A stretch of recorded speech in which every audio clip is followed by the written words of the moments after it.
Começa agora o programa Sensibilidade. Apresentação: José Damião.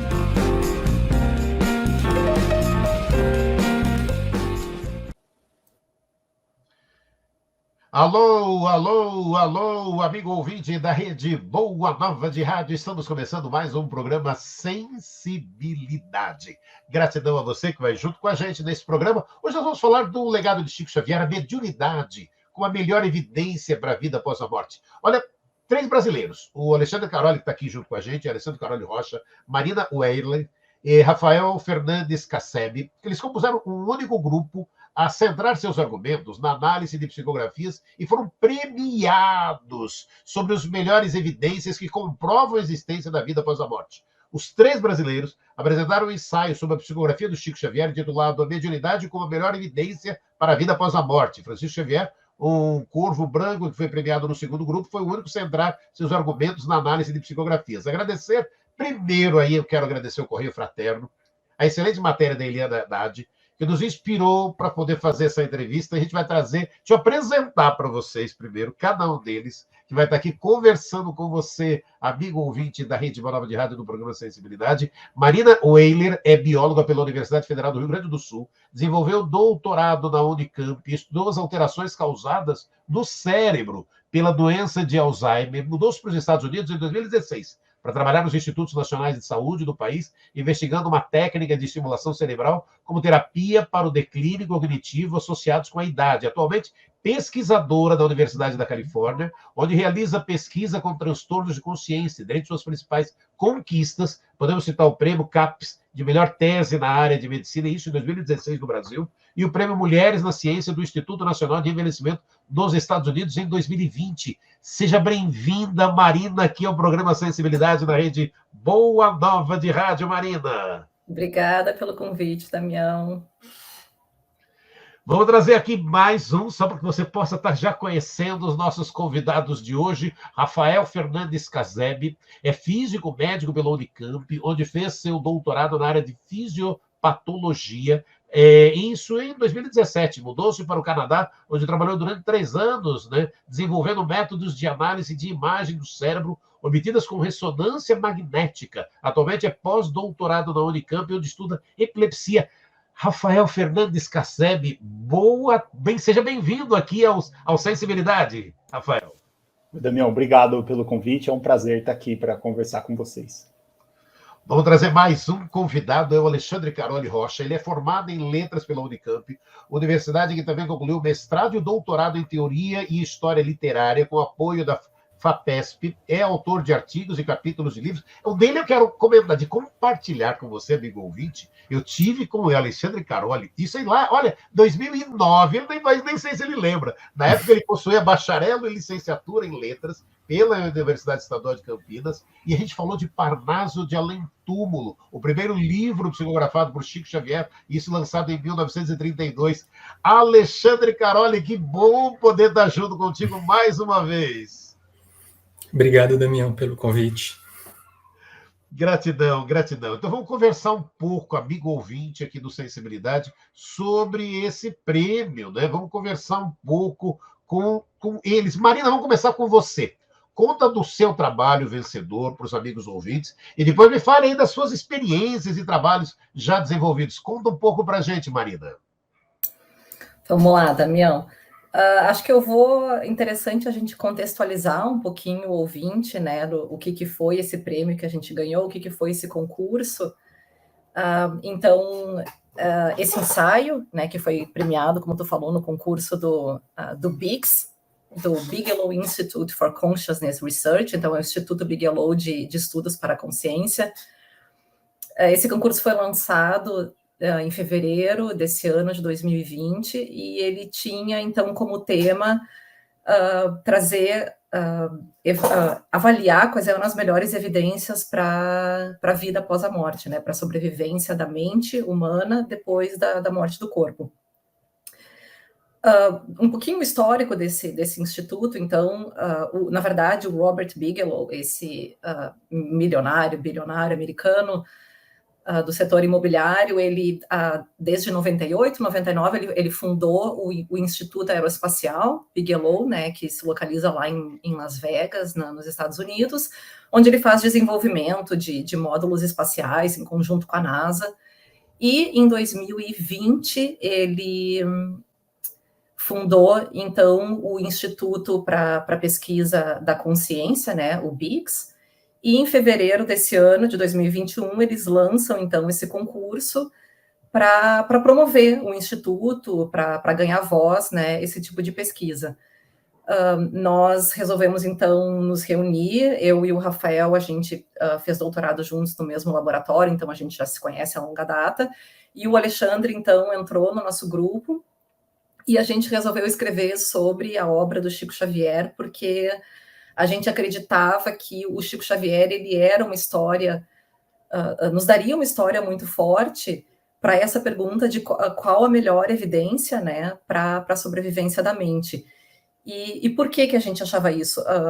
Ouvindo as entrevistas do Bigelow, né, que ele deu em muitos canais, e a gente acompanhando os requisitos para o concurso, o que eles acreditavam ser uma boa evidência, no caso. Os jurados, né, foram 6 jurados no concurso, pessoas bem conhecidas na área, eles iam julgar que tipo de evidência a gente ia trazer nesse ensaio. Então, quem foram as testemunhas, quantas testemunhas né, vivenciaram esses fenômenos, e vários outros aspectos que deixariam, né, as evidências mais fortes e mais robustas. Conversando entre a gente né, batemos o martelo que o legado do Chico Xavier seria uma história muito forte, porque o Chico Xavier, ele tem uma obra de uma magnitude, né, incrível, as centenas de livros que ele escreveu, as milhares de cartas que ele produziu, e tem muita informação que a gente consegue verificar. Então, essa foi a estratégia do nosso ensaio. Então, em 25 mil palavras, que era o limite, a gente tentou montar uma história bem forte, com muitas evidências e muitas informações que podem ser verificadas e falseadas da obra do Chico Xavier. Então, só para dar um contexto para o ouvinte, como que começou essa história desse nosso ensaio. Alexandre Caroli, vamos contar um pouquinho de você. A Marina já trouxe aí muitas dessas informações. Conta um pouco desse trabalho vencedor. E me fale das suas experiências e trabalhos desenvolvidos, Alexandre.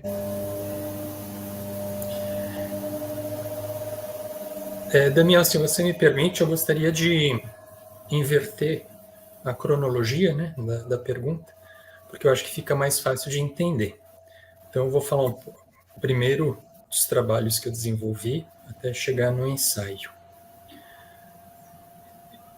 Eu tenho interesse por esse tema há muito tempo e comecei a estudá-lo na universidade quando eu estava fazendo mestrado na área de literatura na Unicamp.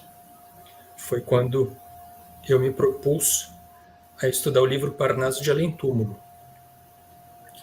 porque eu descobri esse livro naquela época e me surpreendi porque a proposta dele, em termos de autoria, é uma proposta muito diferente em relação à autoria que os alunos de letras estudam nas universidades. É uma coisa inédita. Como vocês sabem, ele, desde os anos 30, atribuía textos a escritores que já morreram. E, nesse período, eu tentei compreender como o livro foi formado, o que ele significava, as estratégias que o autor ou os autores usavam para tentar justificar aquelas autorias, etc. E eu descobri que quem elaborou aqueles poemas, porque são centenas de poemas atribuídos a 56 poetas da língua portuguesa, quem elaborou esses poemas tinha um conhecimento muito profundo da obra desses autores. Não só um conhecimento muito profundo, mas também uma habilidade capaz de formar novos poemas, né?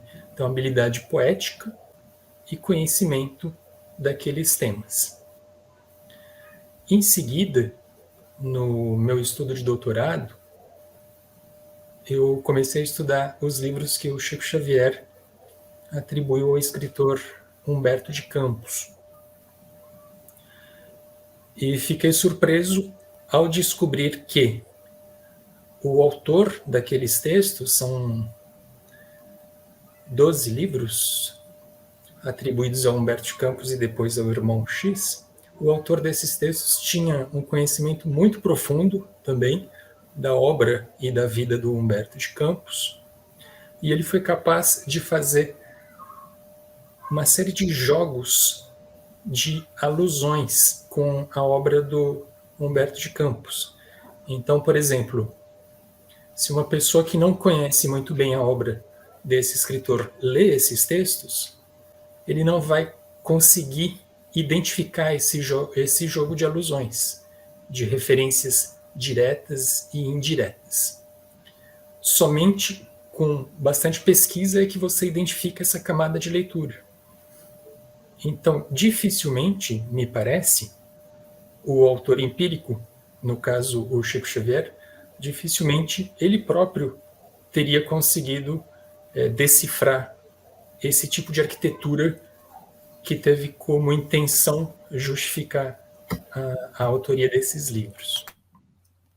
Então, esse é um tipo de característica de uma parte da obra do Chico Xavier. Em seguida, eu fiz um trabalho de pós-doutorado na USP, eu e outros colegas, com parceria com o NUPS, em que a gente estudou as cartas familiares que o Chico Xavier enviava a famílias. E descobri, então, que o tipo de estratégia para ele justificar aquelas autorias era uma estratégia diferente, uma vez que os textos eram literariamente menos elaborados, mas dessa vez lançavam mão de informações de domínio privado. Então, para você compreender aquelas referências, era necessário entrevistar os familiares que receberam aquelas cartas. E isso me chamou a atenção porque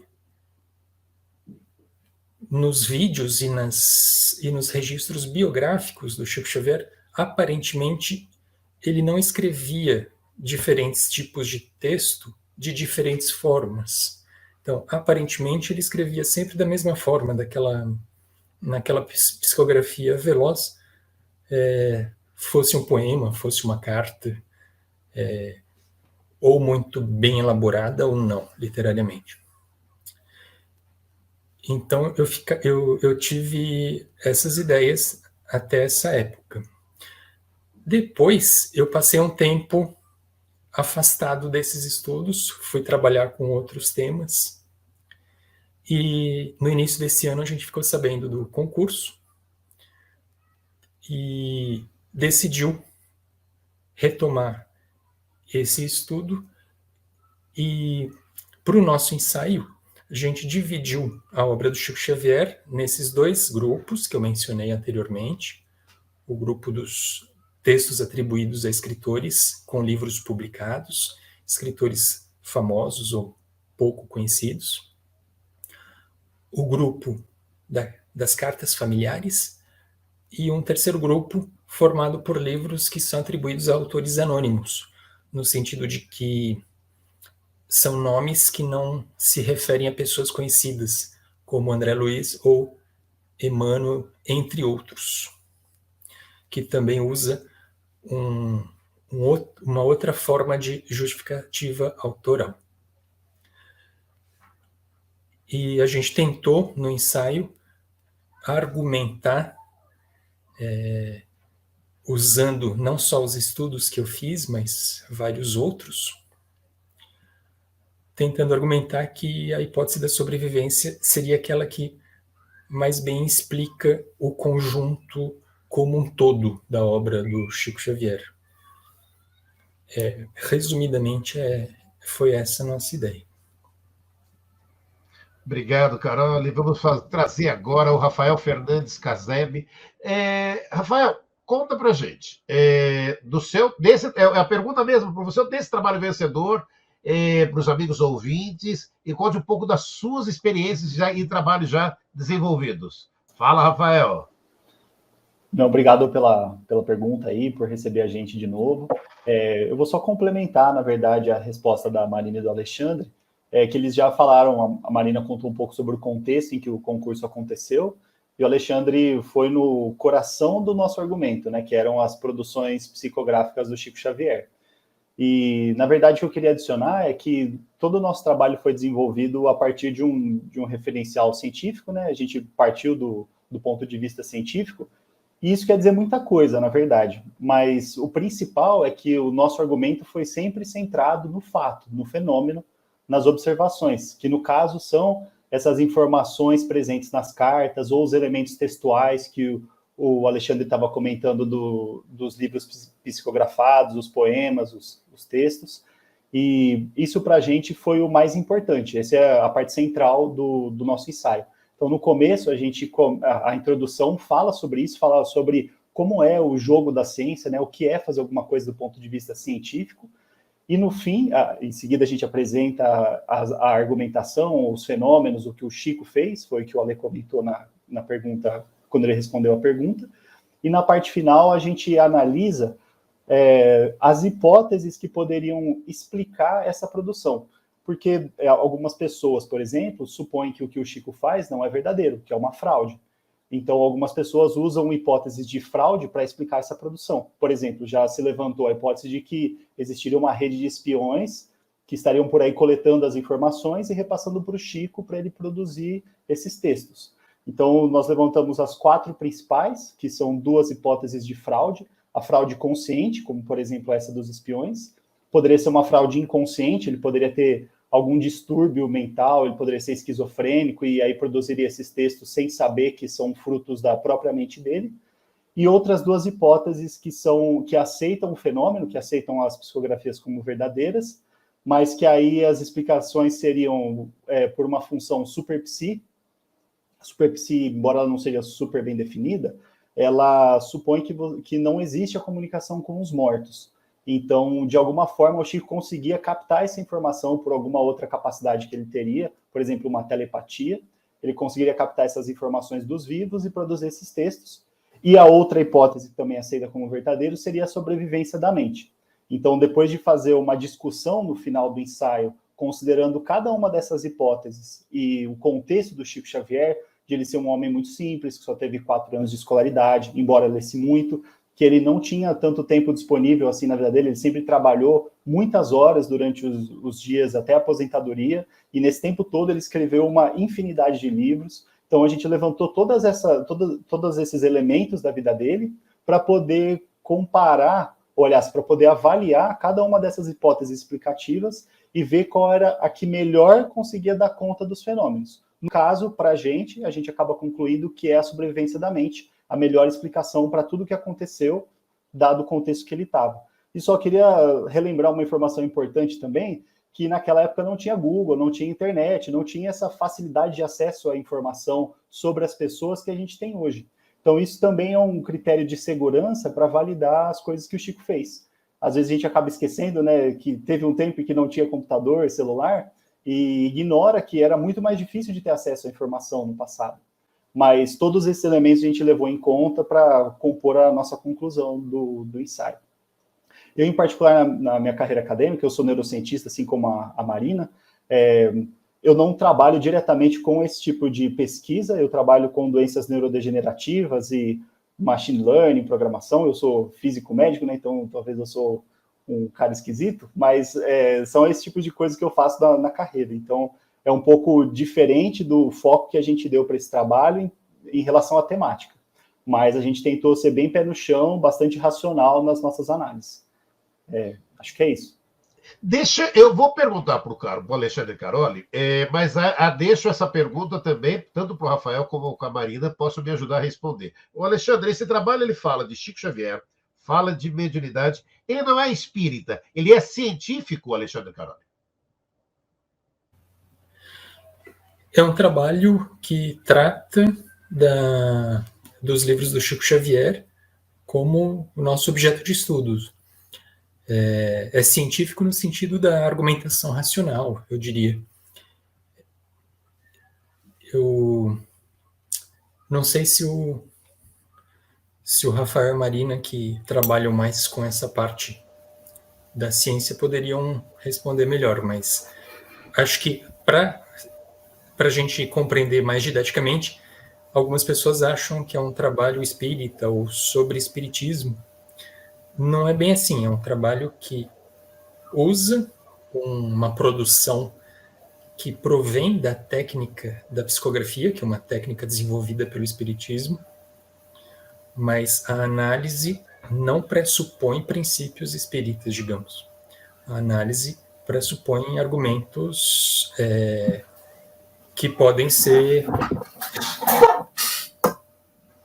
contestados sem a necessidade de se assumir um ponto de vista espírita ou não espírita. Damião, só para complementar, eu acho que é isso que o Ale comentou mesmo. Na verdade, a temática do ensaio é a sobrevivência da mente após a morte. E esse é um tema que não é exclusivo do espiritismo, né? Acho que é um tema que está presente também no espiritismo, mas não só. Então, o espiritismo, acho que ele pressupõe muitas outras coisas que a gente não aborda no ensaio, que não foram a pergunta do ensaio.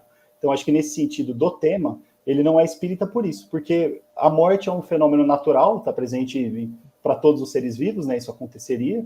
Então, a gente está olhando exclusivamente para o fenômeno da morte, que é um tema comum a muitas correntes. Então, acaba tendo essa intersecção com o espiritismo, mas tem com várias outras correntes que acabam tratando da morte. E a nossa intenção aqui foi colocar esse viés científico de olhar para os fenômenos em si, das observações, e desvincular de outros temas acessórios que aparecem nessas outras correntes. Então, a gente focou exclusivamente nessa temática da sobrevivência. Acho que, nesse sentido, acaba sendo desvinculado de correntes como o espiritismo. Acho que é meio que essa a ideia.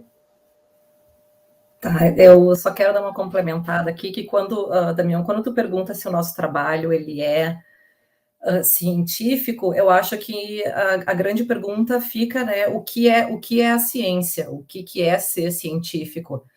Então, a gente aborda isso na introdução do nosso ensaio, né, essa coisa que o Rafael falou, a gente trata da experiência da sobrevivência da morte, a sobrevivência da mente, a morte do corpo, não vinculado a nenhuma religião, não vinculado a misticismo, não vinculado a nenhuma doutrina, não vinculado a nenhuma filosofia.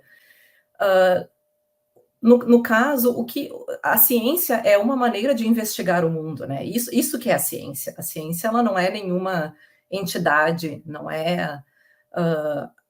Então, quando a gente aceita que a ciência é um método de se investigar o mundo, o universo, com base em observações, com base em fenômenos, em eventos, ou seja, o que está acontecendo ao nosso redor, e descrever esses fenômenos, descrever esses fatos, e possivelmente levantar hipóteses para explicar essas descrições, esses fatos. Então, eu acho que a gente pode dizer, sim, que o nosso trabalho ele é científico, porque é isso que a gente faz. A gente levantou os fenômenos, a gente explica todas as evidências que estão muito bem documentadas, né, de formas... aí centenas de livros, não só a psicografia do Chico, de outras maneiras, mas a gente escolheu a psicografia, a gente descreve elas e a gente tenta levantar hipóteses para explicar.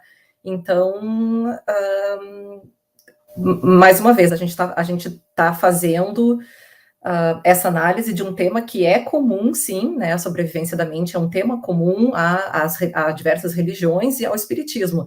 Mas quando a gente dá essa abordagem de descrever o fenômeno e explicar essas hipóteses, então a gente está fazendo uso, sim, do método científico para fazer uma avaliação da sobrevivência da mente. Eu espero que a gente tenha respondido a tua pergunta. E aproveitando isso, Marina, conta pra gente, esse trabalho de vocês, o estudo, ele levou como base as psicografias do Chico? Sim, ele levou como base as psicografias do Chico Xavier. A psicografia foi uma das formas de comunicação com os falecidos que o Chico tinha. Ele teve outras formas de comunicação, então a psicofonia, né, que é, na verdade, através da fala, a fonia, né, então, e tem também as materializações, que teve uma época do Chico que esses eventos eles foram bem pronunciados. Mas a psicografia não só foi a maneira, em maior magnitude, maior detalhes, que o Chico tinha essa comunicação com os falecidos, mas como também a psicografia, como ela é um documento bem registrado, né? Tá no papel, todos esses livros, e outras pessoas podem avaliar de uma maneira independente, em qualquer lugar do mundo, em qualquer tempo. Então, a gente fez uso, a gente escolheu fazer uso da psicografia em si, porque a gente achava que eles, no jogo da ciência, no caso, daria mais robustez para o nosso ensaio. Alguém quer complementar mais alguma coisa? Alexandre, Rafael? Eu acho que a ideia é meio que essa mesmo, viu, Damião? Acho que a Mari explicou bem. Legal. Agora, diz uma coisa, vou começar com você, Rafael. Eu queria depois também ouvir cada um de vocês. Qual a importância e o significado dessa premiação, Rafael?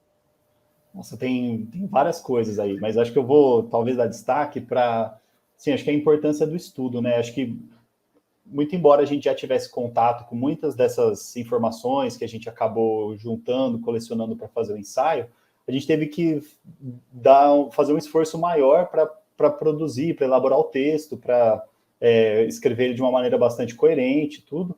E isso, para mim, foi muito bom, essa oportunidade de estudo, porque estudar a vida do Chico é uma coisa impressionante. Isso me marcou muito. O Chico, independentemente não vou nem entrar no mérito das psicografias, que são impressionantes também, mas o homem que ele foi, o exemplo de pessoa caridosa que ele deixou para a gente, cada vez que você vai lendo um pedacinho da vida dele, acho que é mais um tapa na cara, né, para a gente pensar no que a gente está fazendo. Então, de novo, né, isso desligado de qualquer coisa religiosa, óbvio que é difícil desvincular, mas o Chico foi uma pessoa impressionantemente boa. Ele é um exemplo, nossa, para mim ele é um exemplo de vida, assim, de comportamento. É interessante, teve um pinga-fogo na década de 70, no comecinho, que ele era um programa na TV em que as pessoas faziam perguntas para ele, uma espécie de roda viva, assim, da época. E, às vezes, as pessoas davam umas cutucadas no Chico, e ele era sempre polido, uma pessoa extremamente eloquente, a fala dele era muito pacífica, assim, então isso é uma coisa muito bacana de se ver hoje em dia, que não costuma ser assim, né? Quando tem um debate mais acalorado, nem sempre as pessoas mantêm essa compostura. Então, acho que em muitos sentidos, tanto espiritual, quanto de homem, quanto de caridade, o Chico foi maravilhoso. Então, acho que para mim essa foi a maior significância do ensaio, que mudou o meu modo de olhar para muitas coisas da minha própria vida mesmo. E para você, Alexandre, a importância e o significado dessa premiação, Carol? Eu destacaria 2 aspectos. O primeiro foi muito importante por disponibilizar para a gente descobrir quem é que trabalha com isso atualmente no mundo. Então, o concurso premiou 29 ensaios do mundo todo. Então, a gente conhece, de agora em diante, quem são as pessoas que trabalham com isso no mundo. E os ensaios já estão disponíveis na íntegra, gratuitamente na internet. Quem tiver interesse no tema, é possível lê-los. E não só, porque cada um desses ensaios tem dezenas, centenas de referências a respeito desses temas, de modo que eles nos possibilitam ter acesso ao que se pensa sobre esse tema atualmente. Esse é um aspecto. O segundo, que tem a ver com a nossa experiência, eu acho que foi muito gratificante o nosso ensaio ser reconhecido no sentido de que a nossa argumentação conseguiu chamar a atenção dos estrangeiros a respeito de um traço cultural que é muito forte no Brasil, que é a psicografia do Chico Xavier, porque normalmente essas pessoas de fora do Brasil não conhecem nem o Chico Xavier, nem essa prática. E a partir de agora, como já está disponível, as pessoas vão ter esse meio de ter contato com esse material, que por isso me parece um material bastante promissor para a gente se aprofundar no estudo dessas hipóteses, não só com o Chico Xavier, mas também com outros médios que tenham feito trabalho parecido. E para você, Marina, o significado e essa importância dessa premiação, Marina? Eu concordo 100% com o que o Alexandre e o Rafael falaram. Faço deles a minha palavra. Eu queria, acho que, adicionar que quando a gente decidiu, né, que o Chico Xavier, a gente ia escrever sobre o Chico Xavier no começo do ano, a gente já tinha decidido que as psicografias, né, do Chico eram uma história forte e bem robusta para responder a pergunta do ensaio.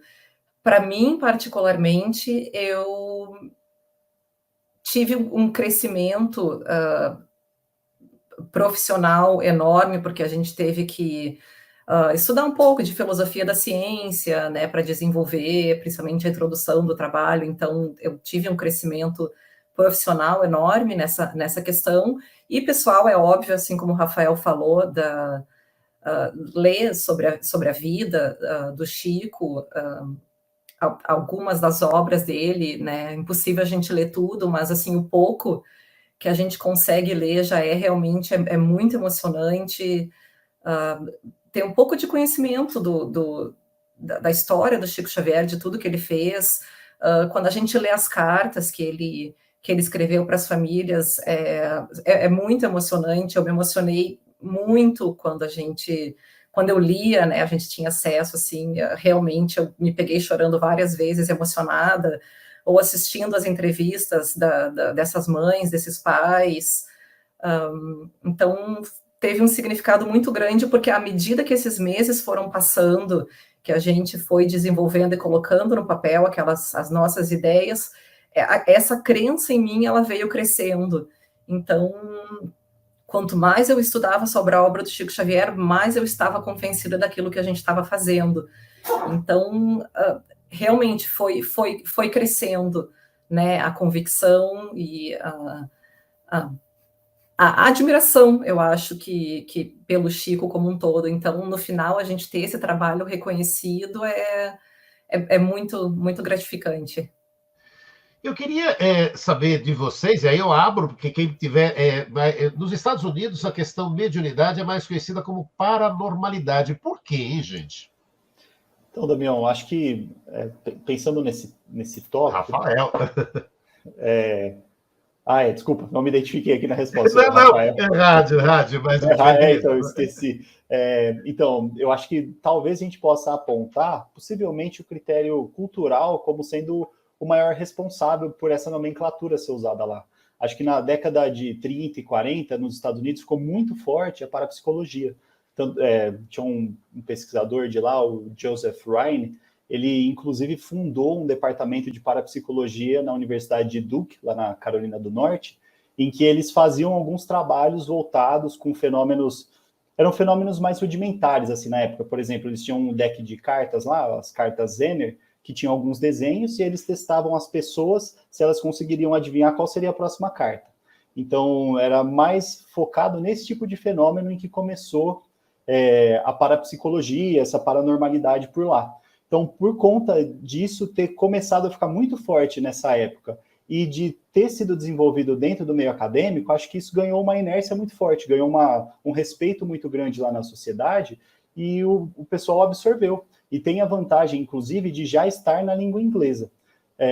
Se a gente pensa, por exemplo, faz o contraste aqui com o Brasil, né, que a gente acaba considerando essas coisas como mediunidade, o que acontece, eu imagino, no nosso ponto de vista, é que aqui o espiritismo é muito forte no Brasil. Então a gente absorveu essa doutrina, assim, e acabou se tornando popular o vocabulário do espiritismo. Nos Estados Unidos, por conta dessas questões culturais, inclusive temporais, porque o espiritismo é anterior a essa época, né, na segunda metade do século XIX. Então, por essas questões, tanto de tempo quanto de espaço, eu acho que nos Estados Unidos, esse vocabulário para a psicologia, para a normalidade, acabou se tornando mais comum. E vale lembrar que a mediunidade seria uma das frentes de pesquisa da parapsicologia. Normalmente eles são mais focados nessa parte de telepatia, clarividência, psicocinese, esse tipo de coisa. Parece que não é uma linha de pesquisa que ganhou muita força de lá para cá, mas ela ainda existe em alguns lugares, e essa parte mediúnica acabou, pelo menos no Brasil, ficando mais forte. No espiritismo, inclusive, acaba existindo também essa outra linha de fenômenos, que eram os fenômenos sonambúlicos, como Kardec chamava. Mas aqui eles perderam um pouco desse gás também de interesse. Então, acho que eu apontaria essas duas questões, a localização e o momento em que essas correntes ganharam mais força em cada lugar. E o Alexandre Caroli até citou aqui, né? E eu vou pedir então para você como é que você vê isso, né, Alexandre? Como o Espiritismo e Chico Xavier são vistos ou conhecidos pelo mundo? Você mesmo disse, né? Muita gente nem conhece Chico Xavier, né, Caroli? Então, eu não tenho muita segurança para responder essa pergunta. Eu só vou poder falar da minha impressão. Então, posso estar errado, mas eu tenho a impressão de que tanto o Espiritismo quanto o Chico Xavier são fortes somente no Brasil. E nos outros lugares que eles existem, me parece que dependem de grupos brasileiros que moram nesses locais e divulgam esse tipo de coisa. Nos Estados Unidos, aliás, em língua inglesa, acho que só tem um pequeno livro a respeito do Chico Xavier, do Playfair, que tem uma tiragem muito pequena. Então, eu acredito que eles sejam praticamente desconhecidos. Por sinal, eu tô morando na França há alguns meses, e aqui praticamente ninguém já ouviu falar de Allan Kardec. É uma coisa bastante brasileira mesmo. Agora, e eu queria saber de vocês também, no estudo de vocês, é isso mesmo, né? Mediunidade como melhor evidência da vida após a morte, Chico Xavier, um corvo branco. Corvo branco que é uma expressão da filosofia contra o indutivismo. Quem poderia nos explicar por que vocês usaram essa frase para definir Chico Xavier? Então, Damião, Rafael de novo, eu vou começar com uma historinha, porque, na verdade, essa expressão, a gente está meio que parafraseando um psicólogo e filósofo muito famoso dos Estados Unidos, chamava William James, e em 1996 ele fez o discurso, ele era o presidente da Sociedade de Estudos Psíquicos, e ele fez o discurso para passar o bastão da presidência para o William Crookes, que foi o presidente logo em seguida. E nessa época, no discurso, ele estava fazendo um levantamento de quais tinham sido os objetivos atingidos com a existência da sociedade, foi fundada em 1882, ela foi fundada também nos Estados Unidos, mas passou por um período de crise, e exatamente nessa época, a americana e a inglesa, elas estavam unidas, né? A americana tinha virado como se fosse um braço da inglesa. E aí, nesses últimos anos, nesses 14 anos aí de Sociedade de Estudos Psíquicos, ele estava vendo que nem tudo tinha saído como eles tinham planejado, que essa resposta deles também para esses fenômenos anômalos também não tinha sido dada com muita segurança até então. Isso nas palavras do William James. Existiam alguns fenômenos interessantes, mas eles não eram tão robustos quanto eles imaginavam que seriam. E aí ele fala nesse momento que, apesar disso, embora houvesse essa opinião meio que genérica ou universal de que o materialismo era o responsável por tudo, ou seja, não existiria essa comunicação com os mortos, ele disse que apareceu uma pessoa lá, uma médium, chamava Leonora Piper, que foi um raio na escuridão. E que, nas palavras dele ainda, né, para dizer que todos os corvos, para você negar a afirmação de que todos os corvos são pretos, basta você achar um corvo branco, que isso é suficiente para negar que não exista alguma coisa. Então, por exemplo, pensando nessa posição fisicalista ou materialista de que não existiriam esses fenômenos, para você negar que todos esses médiums são enganadores, como era a visão da época, a visão corrente, bastaria você mostrar que existia um médium que não fosse. E no caso dele, para ele, foi a Leonora Piper. Ela era o corvo branco, o médium legítimo, que foi capaz de produzir os fenômenos acima das suspeitas de fraude. Então, a gente fez esse paralelo, porque o Chico, para a gente, é essa pessoa no nosso ensaio. Foi o levantamento de tudo que o Chico produziu, que mostrou que ele é um médium único, assim. Não desmerecendo os outros médiums, mas é que o Chico era um ponto fora da curva. Se você pensar, vamos usar até uma analogia aqui do próprio rádio, né? Se você pegar o rádio com ruído, quando você está ouvindo num lugar que a recepção não é tão boa, o Chico era um rádio que não tinha muito ruído. Ele transmitia muito bem o que ele recebia. Então, nesse sentido, ele era um médium único, até onde a gente sabe, né? Foi uma das pessoas que tiveram mais vulto nessa produção psicográfica. Então, acho que, não sei se eu falei demais, né, mas a ideia é essa, foi um paralelo com o que o William James falou sobre uma outra médium da época dele, e a gente aproveitou para falar do Chico, que também é um médium impressionante aqui para nós. Não, perfeito, Rafael, perfeito. Só vou Fala, acrescentar Marina, mais fala, uma coisa. Só acrescentar um detalhezinho aqui que é importante também. A gente comenta isso no ensaio. A existência de um corvo branco não significa de que todos os outros corvos sejam brancos, né? Ele só significa que aquele um corvo branco foi encontrado, e essa observação ela precisa ser acomodada pelo método científico, né? Pelas leis descritivas ou as leis explicativas. Então, quando a gente fala, as pessoas começam agora, muitas pessoas começam a dizer, então, se o Chico produzia um fenômeno que era verdadeiro, então todos os... Não é, cara. A gente não está falando aqui de outras pessoas, a gente reconhece que existem muitos médios farsantes, que existe muita maldade, sim, pessoas que só querem tirar dinheiro, pessoas que são charlatões mesmo.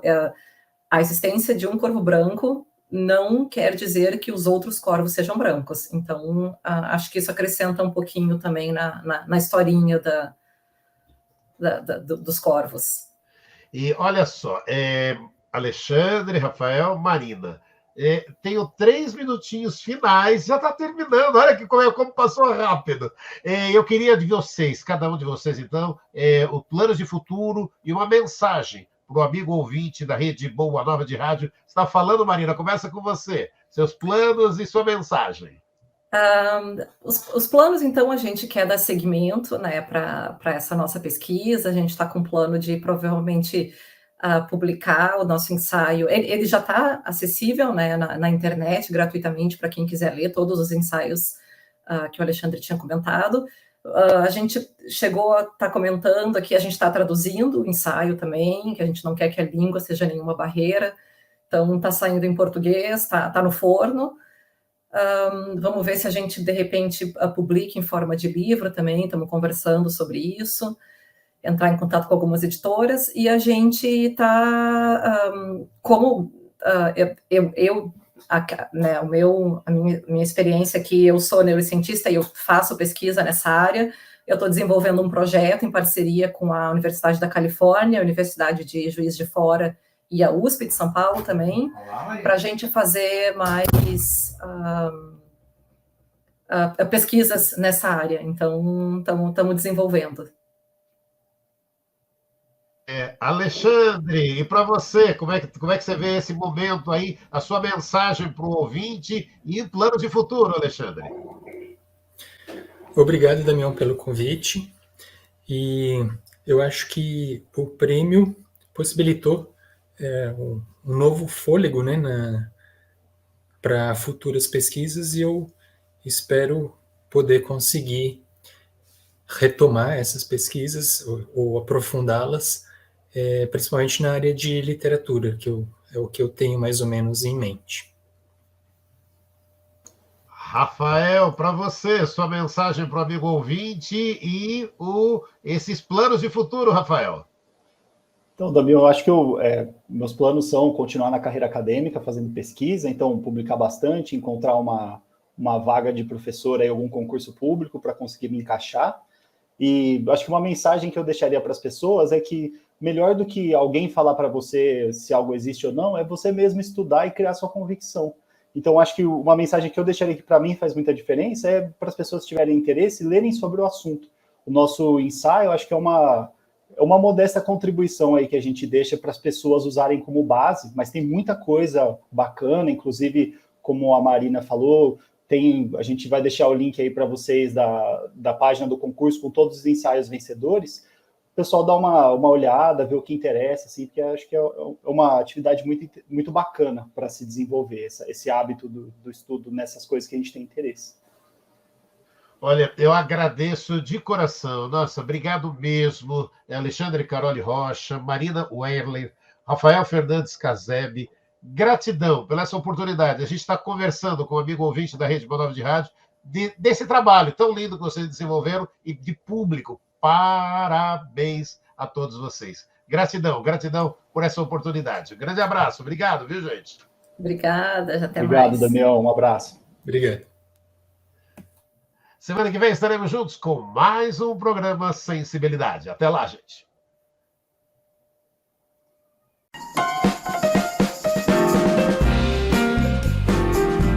Você ouviu o programa Sensibilidade.